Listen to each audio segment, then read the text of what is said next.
제가 좋아하는 CCM 가수 중에서 김복유라는 분이 있습니다. 성경의 이야기, 스토리를 가사로 만들어서 찬양을 하는 그 모습이 너무나도 은혜롭더라고요. 유튜브 영상을 좀 봤는데 찬양은 너무 좋은데 하는 행동이 약간 이상해 보이는 그런 것을 발견했습니다. 웃는 것도 되게 좀 바보같이 웃으시는 것 같고, 물론 저도 그에 만만치 않은 것은 알고 있습니다. 찬양을 한 곡 한 곡 할 때마다 손을 이렇게 계속 이렇게 합니다. 보신 분은 알 겁니다. 찬양을 한 곡 하고 이렇게 하고, 중간에도 이렇게 하고, 가끔씩은 이렇게.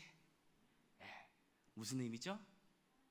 하나님께 영광을 돌리고, 하나님 최고예요. 하나님 너무 감사합니다.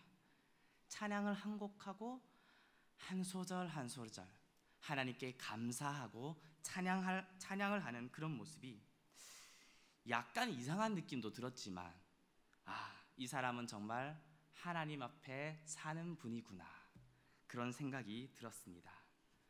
하나님 앞에서 찬양하는구나, 하나님과 친하구나, 이런 생각이 들었습니다.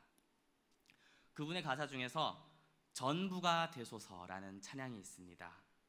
거기에 이런 가사가 나옵니다. 내 삶의 순간, 찰나의 인생이 주 없이 살지 않게 전부가 되소서. 우리의 인생의 삶의 순간에도, 그 찰나의 순간까지도 주님 없이는 살지 않도록 우리의 전부가 되기를 소망합니다. 이렇게 찬양하고 예배하고 주 앞에 살아가는 저와 여러분 되기를 축복합니다.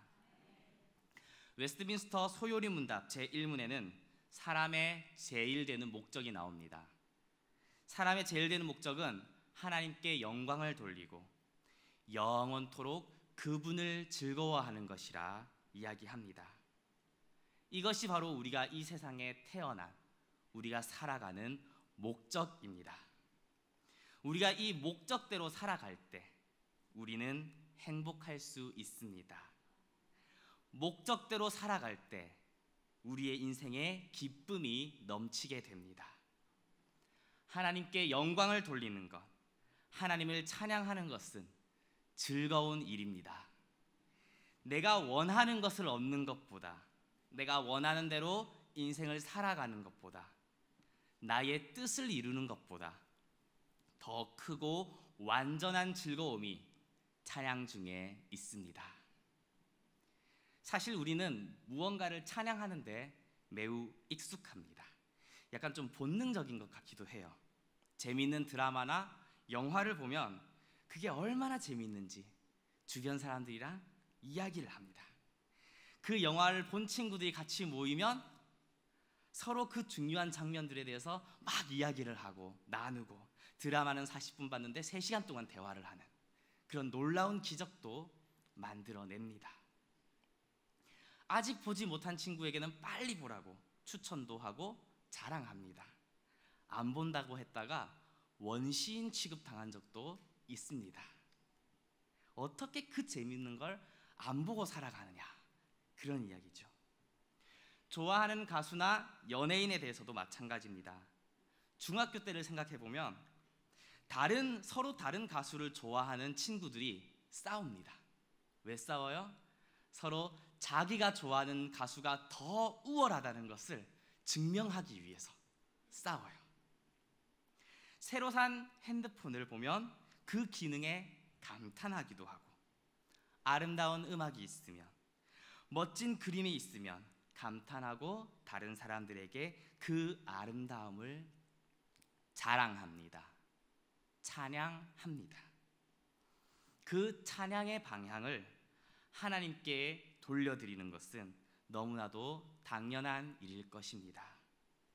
모든 것을 창조하시고 가장 아름답게 만드신 분이 마땅히 받아야 할 그 찬양을 우리는 하나님께 드려야 합니다. 이 세상 그 어떤 것보다 숨막히게 아름다우신 하나님을 찬양합시다. 그분이 우리에게 주신 최고의 사랑을 찬양합시다. 세상이 줄 수 없는 평안과 즐거움을 주시는 하나님을 찬양합시다. 우리는 찬양을 통해, 예배를 통해 하나님께 영광을 돌립니다. 하나님의 영광을 보게 됩니다. 찬양은 신비입니다. 우리가 기쁠 때 찬양할 수도 있지만 반대로 괴로움 속에서, 어려움 속에서도 우리는 여전히 찬양할 수 있습니다. 찬양을 통해 하나님의 위로와 은혜를 받을 수 있습니다. 오늘 읽은 말씀도 다윗이 즐겁고 행복할 때 지은 찬양이 아닙니다. 오늘 말씀의 1절에 보면 내 하나님이여 내 하나님이여 어찌하여 나를 버리셨나이까, 이렇게 절규에 찬 외침으로 시작하고 있습니다. 그러나 그 가운데서도 하나님을 찬양하고 하나님의 구원하심을 보았습니다. 우리의 찬양을 통해 영광 받으시는 하나님은 문제보다 크신 분입니다. 세상보다 크신 분입니다. 하나님을 찬양합시다. 할렐루야. 하나님이 도우십니다. 하나님이 구원하십니다. 우리가 살아가면서 만나게 되는 수많은 문제와 고민 속에서, 사건과 사건 속에서 어떻게 하나님을 찬양할 것인지, 어떻게 행동하는 것이 하나님께 영광이 되는지를 우리가 고민하고 행동한다면 우리는 우리의 존재의 목적을 이룬 것입니다. 그 누구보다 열심히 일을 한 겁니다. 내가 마땅히 해야 할 일을 우리는 했습니다. 아무리 애쓰고 노력하고 열심히 사는 사람보다 하나님을 찬양하면서 사는 사람이 가장 열심 있는 사람이고 하나님 앞에 온전히 나의 목적을 이룬 사람이라는 것을 믿으시기 바랍니다. 세상을 이기는 것입니다. 만약에 그렇지 못한다면 겉보기에는 화려해 보이고 잘 될지라도, 모든 사람의 부러움을 차지하더라도 이 세상에 살아가는 그 목적은 잊어버린 것입니다. 목적을 이루지 못했고 그 사람은 패배자입니다. 많은 것을 얻고 삶의 질이 좋아지는 것이 승리자가 아니라 삶의 순간순간 하나님을 인정하고 찬양하고 의지하는 것이 승리자입니다. 때로는 하나님이 주신 은혜로 말미암아 우리가 원하는 것을 이룰 수도 있고 평안하고 잘 될 수도 있습니다. 그러나 그때 교만하지 않고 이 모든 것이 하나님의 은혜라는 것을 인정합니다. 찬양하고 주님께 영광 돌리며 주님의 뜻대로 그 모든 것을 사용해야 합니다. 혹 실패하고 넘어질지라도, 실수한다 하더라도, 험한 풍파와 같은 세상의 시련이 닥쳤을 때 낙심하고 절망하는 것이 아니라 오직 하나님께 희망을 두고 하나님께 기도하고 그럼에도 불구하고 찬양하고 주님 안에 있다면 그 상황에서 우리는 하나님께 영광을 돌리는 것입니다. 하나님의 영광이 드러나게 될 것입니다. 그것이 승리자입니다. 이것이 우리의 삶에서 드려지는 예배입니다. 우리의 삶을 통해 하나님께서 영광 받으시는 것이고 하나님께 영광을 돌려 드리는 것입니다. 우리의 삶이 하나님을 찬양하는 예배자의 자리가 되기를 축복합니다.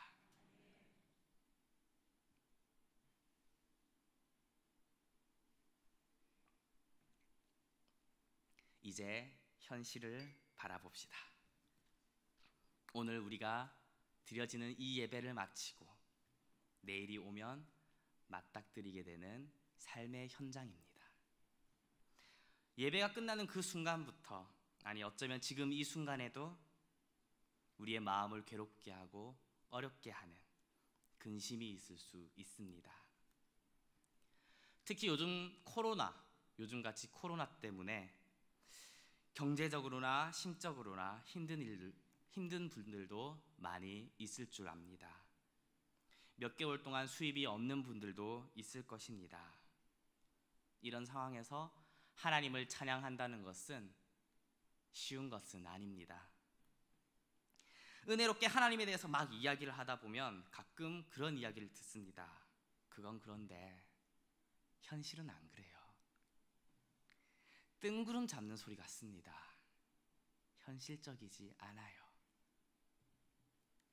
이런 이야기를 듣습니다. 여기 계신 분들의 현실은 어떻습니까? 현실과 이상, 아니 우리의 말씀과 우리의 실제 생활, 그 삶 가운데 거리는 어느 정도 되시나요? 우리가 말씀을 의지해서 우리의 삶의 정답을 선포하지만 그 거리가 작지만은 않은 줄 압니다.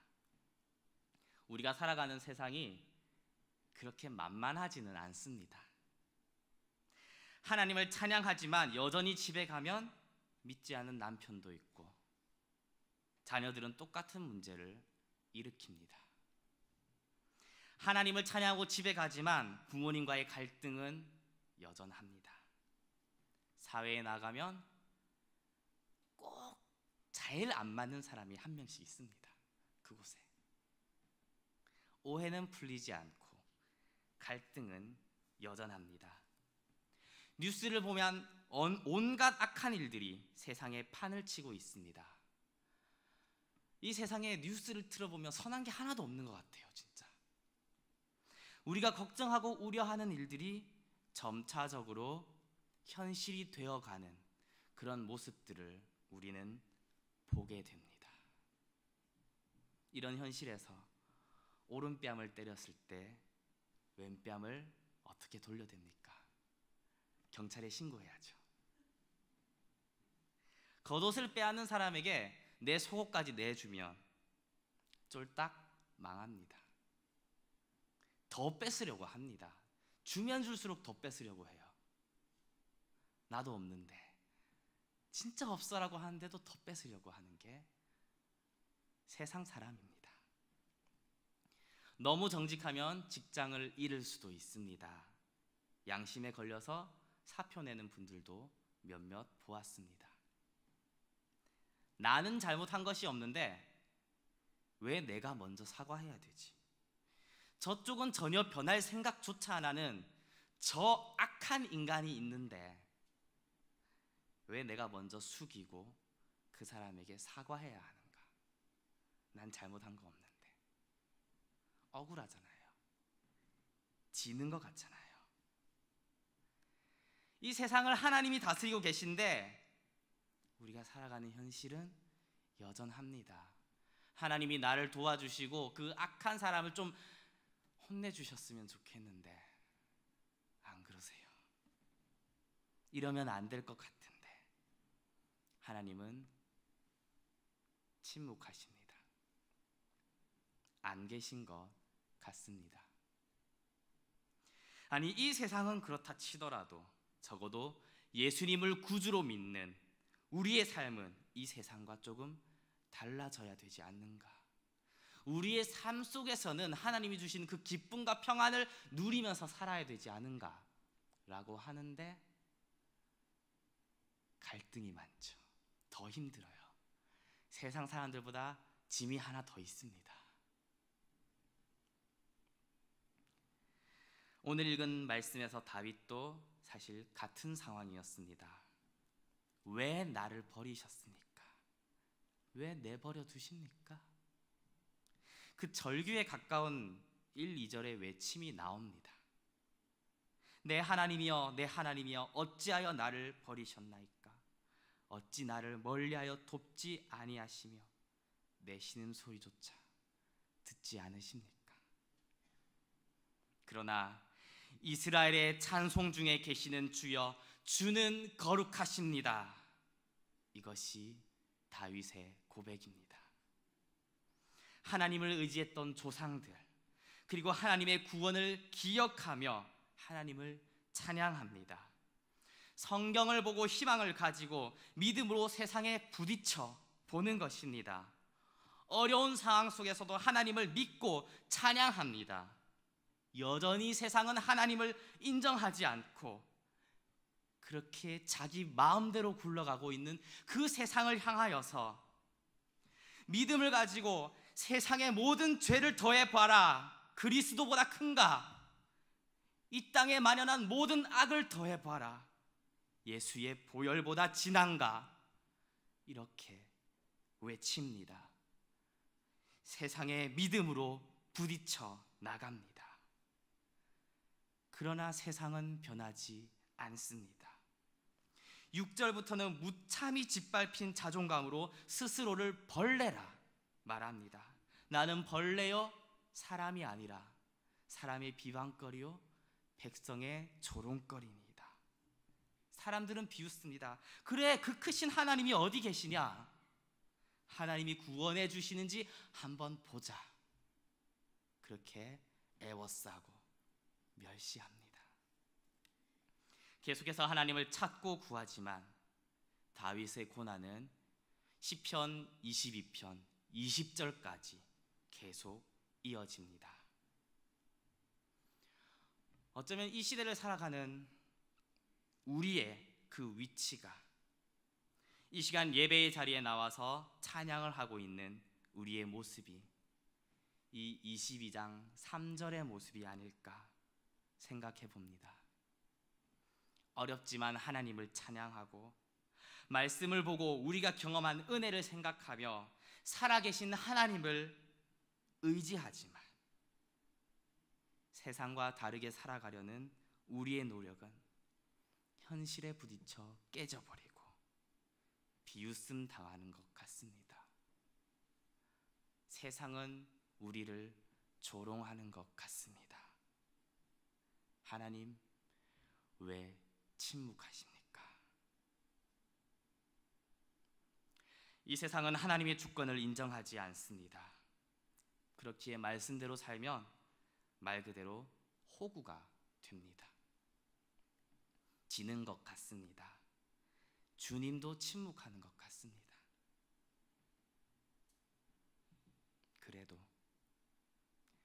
그래도 우리는 주님을 인정합시다. 세상은 인정하지 않아도 적어도 예수님을 주님이라고 고백하는 우리는, 이 자리에 모인 우리만이라도 인정합시다.